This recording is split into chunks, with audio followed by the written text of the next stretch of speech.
পিতা এসে ওকে এত সুন্দর একটা সুযোগ দেওয়ার জন্য। এবং সেই সঙ্গে আমি রিক্তাদিকে আমার প্রাণের ধন্যবাদ জানাই এই এইভাবে উৎসাহ দানের জন্য এবং এই সুন্দর সুযোগ সৃষ্টি করে দেওয়ার জন্য। আমি আহ আমি দুঃখিত যে আমি যে আহ বাবা দিবস উপলক্ষে যে কবিতাটা লেখা শুরু করেছিলাম সেটা ইনকমপ্লিট, আমি সেটা বলবো না।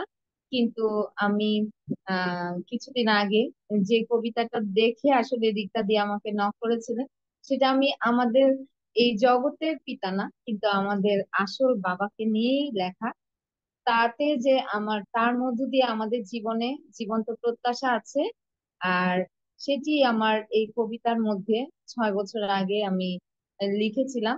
আজকে আবার এটা একটা বড় সুযোগ যে আমি প্রভুকে আমার সেই আহ পিতাকে বাবাকে আমি এই এই দিনে এইভাবে সম্মান জানানোর সুযোগ পাচ্ছি। ধন্যবাদ। অসীমের স্বপ্ন বুনি, বনি তোমার কাছে অনেক পাওয়া বাকি। স্বপ্ন বোনার জগৎটাতে সব বাকি তুলে রাখি।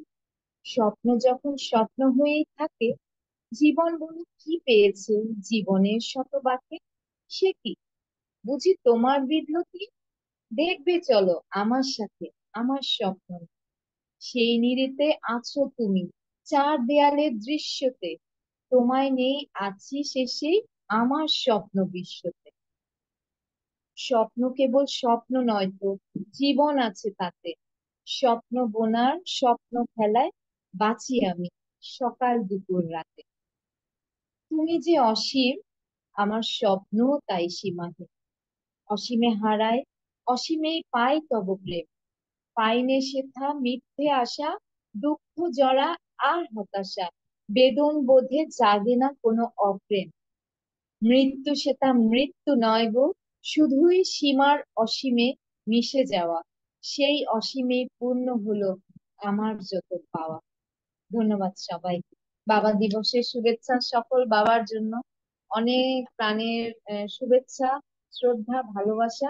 এবং আমরা যারা সন্তানরা আছি, সন্তানরা যেন সেই পিতা মাতা শুধু বাবার কথা না, বাবা মা দুজনকেই যেন সমানভাবে আমরা সেই শ্রদ্ধা, সম্মান, আদরের জায়গায় রাখতে পারি।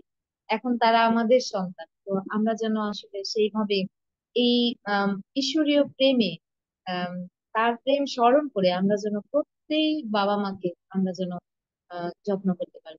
আমাদের সকলকে ঈশ্বর দারুণ ভাবে আশীর্বাদ করুন। ধন্যবাদ সবাইকে। আমি